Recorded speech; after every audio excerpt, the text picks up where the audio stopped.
तो फ्रेंड्स, आज के वीडियो लेक्चर में हम डिस्कस करेंगे मोटिवेशन के बारे में। मोटिवेशन पैडागॉजी के अंदर अपने आप में एक बहुत बड़ा टॉपिक है जिसको हम पार्ट्स में डिवाइड करके डिस्कस करेंगे।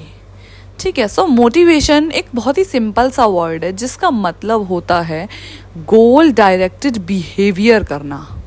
और मोटिवेशन जो है वो दो तरीके के होते हैं, एक होता है इंटरनल और एक होता है एक्सटर्नल, जिसे हम इंट्रिंसिक और एक्सट्रिंसिक भी कहते हैं।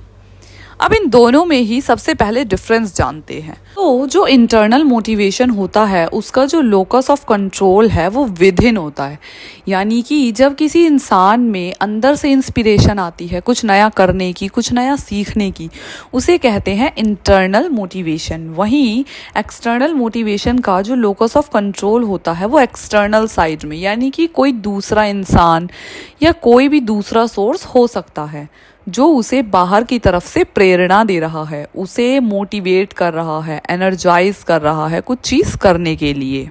इसको थोड़ा और डिटेल में देखते हुए हम समझ सकते हैं कि जो इंटरनल मोटिवेशन होता है वो ज़्यादा स्ट्रॉन्ग होता है और उसका जो इन्फ्लुएंस होता है वो काफ़ी ज़्यादा टाइम तक रहता है, क्योंकि वो विदिन से है। किसी इंसान के मन में अपने आप से कुछ काम करने की, किसी चीज़ को पाने की इच्छा हुई। वहीं जो एक्सटर्नल मोटिवेशन होता है, क्योंकि उसका सोर्स सेकेंडरी होता है, किसी दूसरे के द्वारा उसे दिया गया है, या फिर वो किसी चीज़ का लालच भी हो सकता है। फॉर एग्जाम्पल, अगर आप अपनी जॉब सिर्फ मनी गेन के लिए कर रहे हैं तो एक टाइम ऐसा आएगा कि आपके जो अंदर उस चीज़ को लेके एक्सटर्नल मोटिवेशन है वो ख़त्म हो जाएगा और आपको अपनी उस जॉब को कंटिन्यू करने का मन नहीं करेगा। लेकिन वहीं दूसरी तरफ अगर आप कोई ऐसा काम कर रहे हैं जिसमें आपकी रुचि है, आपको उस चीज़ को करने में मज़ा आता है, कभी थकावट नहीं महसूस होती, तो ऐसे चीज़ को पैशन कहा जाता है। और इसके लिए इंटरनल मोटिवेशन विदिन से आता है और इन चीज़ों में इंसान कभी भी नहीं थकता, तो वो उस काम को करना बंद नहीं करेगा। अगर हम एक थिंकर BF स्किनर की माने तो उसने कहा कि मोटिवेशन जो है वो एक नेशनल हाईवे की तरह काम करता है। जिस तरीके से किसी भी कंट्री के डेवलपमेंट में जो नेशनल हाईवेज़ हैं वो बहुत इंपॉर्टेंट रोल निभाते हैं, उसकी वजह से जो परिवहन है वो बहुत तेज़ी से होने लगता है, यानी कि जो कार्स हैं वो ईजीली और बहुत ही कम समय में एक जगह से दूसरी जगह पहुंच सकती हैं। उसी तरीके से मोटिवेशन भी नेशनल हाईवे की तरह है। अगर किसी इंसान के अंदर काफ़ी स्ट्रॉन्ग और काफ़ी ज़्यादा मोटिवेशन होगा तो ये कयास लगाए जाते हैं कि उसका सक्सेस रेट उतना ही अच्छा होता है, मतलब कि उसे ज़्यादा कामयाबी और बहुत जल्दी ही मिल जाती है। इसीलिए ज़रूरी है कि जितने भी स्टूडेंट्स हैं उन्हीं सब में मोटिवेशन को बढ़ाना चाहिए, और ख़ास रूप से इंटरनल मोटिवेशन को। चलिए अब साइकिल ऑफ मोटिवेशन को डिस्कस करते हैं। इस साइकिल के अकॉर्डिंग जो ह्यूमन है वो अपनी पूरी ही लाइफ में एक ऐसे चक्र में फंसा रहता है जिससे निकलना काफ़ी मुश्किल है। इसकी शुरुआत कुछ इस तरीके से होती है कि सबसे पहले किसी भी चीज़ की नीड, यानी कि उसकी ज़रूरत जो होती है वो उत्पन्न होती है। उसी नीड के चलते इंसान उस चीज़ की तरफ भागता है, यानी कि वो ड्राइव थ्रू होता है। उससे उसकी उस चीज़ को, उस गोल को पाने की जो इच्छा है वो काफ़ी ज़्यादा बढ़ती चली जाती है, जिसे हम एरोजल कहते हैं। जैसे जैसे उसका एरोजल बढ़ेगा वो गोल ओरिएंटेड बिहेवियर करने लगेगा।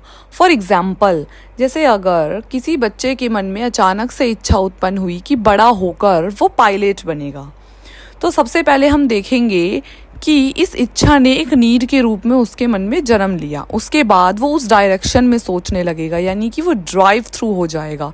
उसके बाद धीरे धीरे वो उस चीज़ को अपने जहन में काफ़ी ज़्यादा स्ट्रांगली बिठा लेगा और फिर गोल ओरिएंटेड बिहेवियर करेगा, यानी पायलट बनने के लिए जो भी पढ़ाई है, जिस तरीके का भी करिकुलम होता है, वो उन सब चीज़ों को अच्छे से पढ़ेगा और साथ ही अपना सारा ध्यान सभी चीज़ों से हटाकर केवल एक ही दिशा में लगाएगा, जिससे उसे उस गोल की अचीवमेंट हो जाएगी। और जैसे ही हमें किसी भी चीज़ की अचीवमेंट होती है तो ह्यूमन साइकोलॉजी के अकॉर्डिंग हमारा जो एरोजल है, यानी उसे पाने की जो शक्ति है, वो धीरे धीरे कम होते होते ख़त्म हो जाती है और फिर एक नई चीज़ हमारे मन में नीड की तरह जन्म लेती है। इस तरीके से देखा गया है कि ह्यूमन नीड्स तो कभी पूरी ही नहीं होती और इंसान जो है वो इसी चक्र में फंसा रहता है। और जब वो नीड उत्पन्न होगी तो सेम प्रोसेस जो वो ह्यूमन, जो वो इंसान है, वो उसके लिए भी करेगा। और इस तरीके से ये चक्र जो है, ये जो साइकिल है, वो कॉन्टिन्यूअसली चलती रहेगी। इसी को साइकिल ऑफ मोटिवेशन कहा जाता है। इसी क्रम में हम आगे डिस्कस करते हैं अब्राहम मैस्लो का नीड्स हायरार्की, जिसे हम एक पिरामिड के तरह समझने की कोशिश करते हैं। बहुत सारी नीड्स को डिस्कस किया हुआ है, जिसमें कि कम पूरी नीड्स से लेकर के सबसे ज़्यादा ज़रूरी नीड्स तक एक पूरी हायरार्की है। तो उस हायरार्की को समझने की कोशिश करते हैं। इस हायरार्की में सबसे ज़्यादा बॉटम पे रखा जाता है साइकोलॉजिकल नीड्स को, जैसे कि air, water, food, shelter, sleep, clothes. ये वो सारी नीड्स हैं जो काफ़ी छोटी छोटी ज़रूरतें हैं, जिन्हें बेसिक नीड्स भी कहा गया है, जिनका पूरा होना सबसे पहले ज़रूरी है। क्योंकि माना भी गया है कि इंसान की ज़रूरतों में सबसे पहले रोटी, कपड़ा और मकान आता है, तभी वो इसके आगे कुछ और सोच पाता है। अगर हम हायरार्की में दूसरे नंबर पर देखें तो उसके बाद आती हैं सेफ्टी और सिक्योरिटी नीड्स, यानी कि जिस इंसान के पास रहने के लिए घर है, खाने के लिए खाना है, पहनने के लिए अच्छे कपड़े हैं और उसकी ऑलमोस्ट सभी बेसिक नीड्स पूरी हो चुकी हैं, अब वो सोचेगा कि उसको सिक्योरिटी की भी ज़रूरत है। उसके पास जो भी कीमती चीज़ें हैं उन्हें सिक्योर करना ज़रूरी है। जैसे ही उसकी सिक्योरिटी नीड्स पूरी हो जाएंगी तो फिर वो सीधा बिलोंगिंगनेस और लव नीड्स पर जाएगा।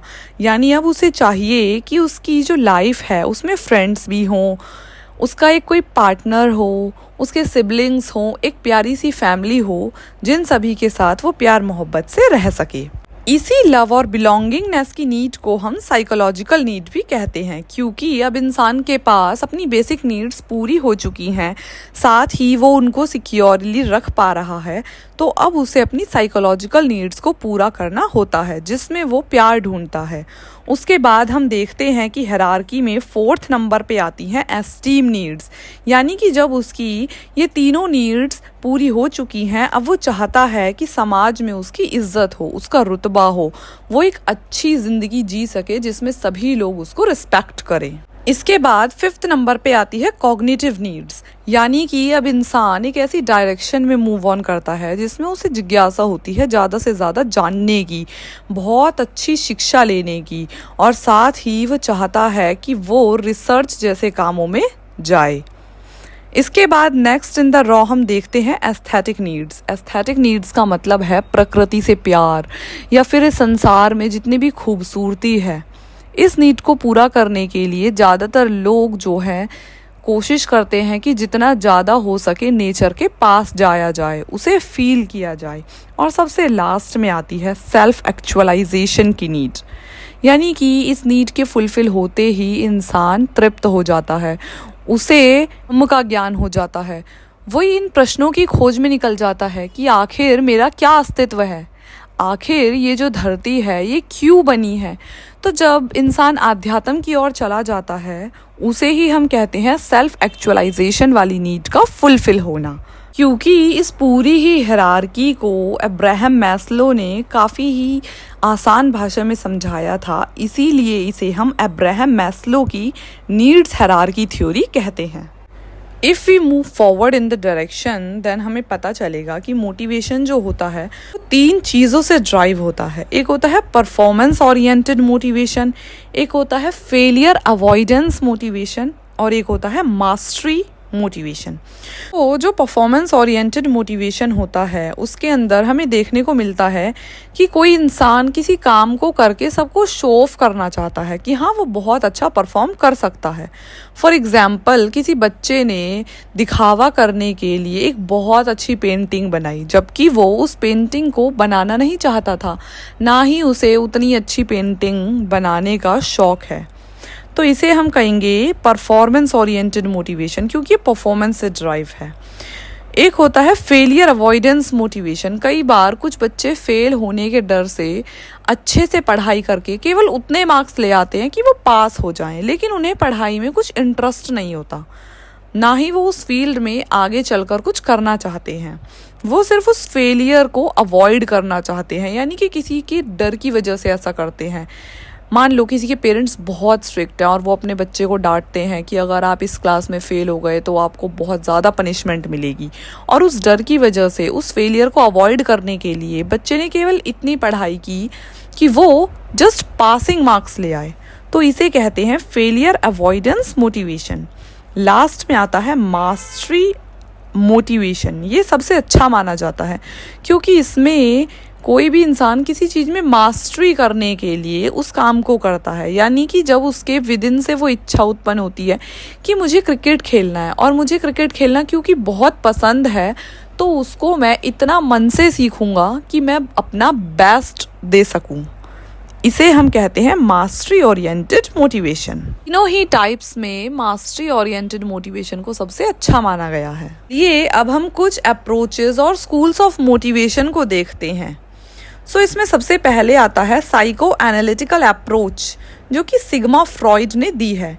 इस अप्रोच के अकॉर्डिंग मोटिवेशन का जो सोर्स है वो विद इन से होता है, यानी कि मोटिवेशन जो है वो इंटरनल होता है, जिसे उन्होंने 2 पार्ट्स में कैटेगराइज किया है। यानी कि मोटिवेशन जो है वो 2 टाइप्स का होता है, एक होता है पॉजिटिव मोटिवेशन और एक होता है नेगेटिव मोटिवेशन, जिसे उन्होंने अपनी लैंग्वेज में थैनएटोस और इरोस के नाम से कहा है।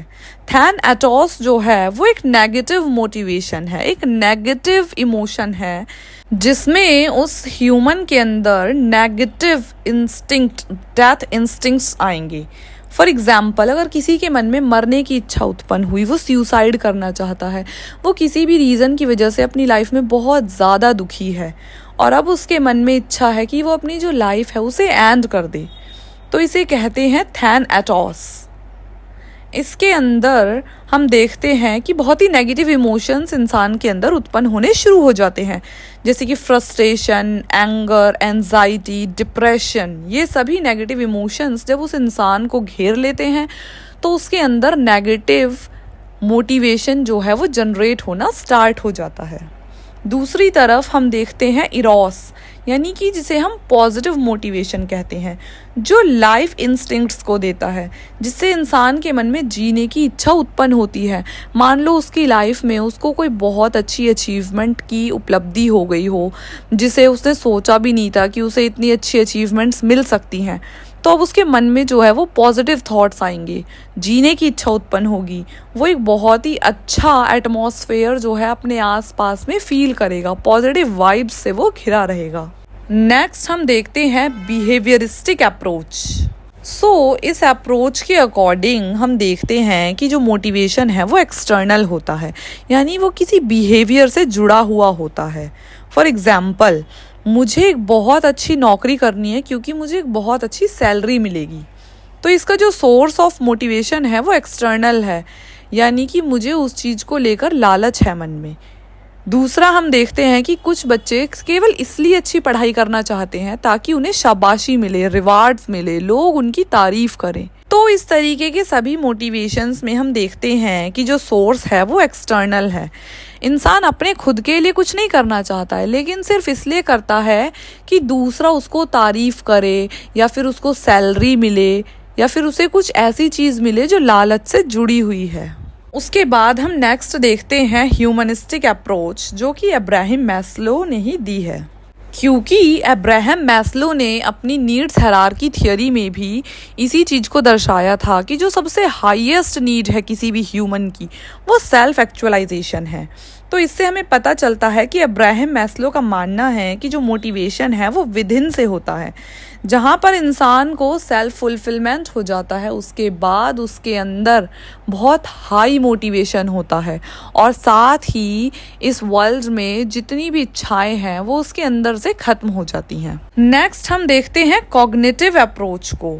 कॉग्निटिव अप्रोच में भी यही कहा गया है कि जो मोटिवेशन का सोर्स है वो विदिन से होता है, यानी कि किसी इंसान में कुछ भी नया सीखने की जो शक्ति होती है वो अपने आप से उत्पन्न होती है।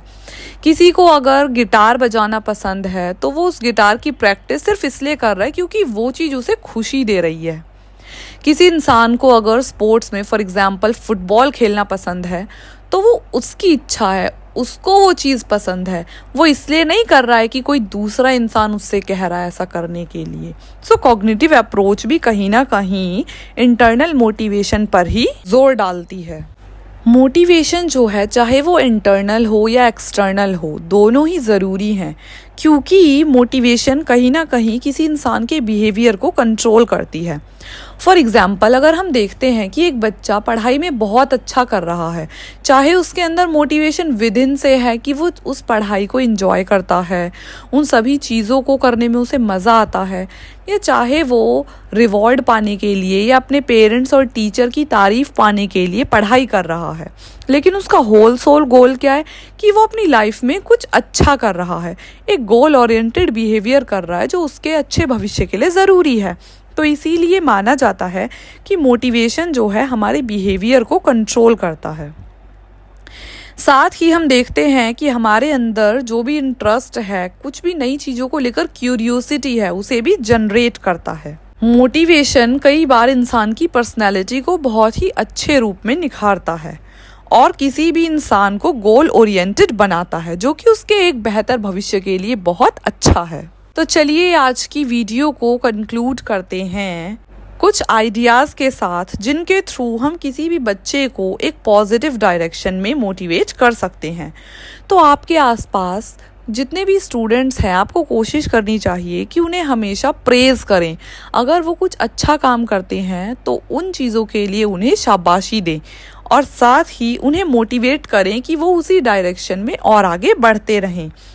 साथ ही ध्यान रखें कि जो बच्चे का एस्पिरेशंस का लेवल है वो हमेशा बूस्ट अप रहे, उसे कभी भी किसी भी अच्छी चीज़ को करते हुए थका हुआ या बोर महसूस ना हो, और साथ ही उसके आसपास इतना ज़्यादा पॉजिटिव और अच्छा इन्वायरमेंट क्रिएट किया जाए कि वो काफ़ी ज़्यादा मोटिवेटेड रहे और अपनी लाइफ में बहुत ही अच्छे गोल्स को अचीव करने के लिए तत्पर रहे। उम्मीद है आपको इस वीडियो में दी गई जानकारी समझ आई होगी और ज़रूर कुछ ना कुछ जानने को मिलेगा। तो आगे भी हमारे साथ इस कोर्स में जुड़े रहिए ताकि आप पैडागॉजी के और भी बहुत सारे लेसन्स को आसान भाषा में सीख सकें। चैनल पर नए हैं तो सब्सक्राइब कर दीजिए, साथ ही इस इम्पॉर्टेंट इन्फॉर्मेशन को अपने सभी दोस्तों और उन्हीं सभी परिजनों के साथ शेयर करें जिनको आप आगे बढ़ता हुआ देखना चाहते हैं।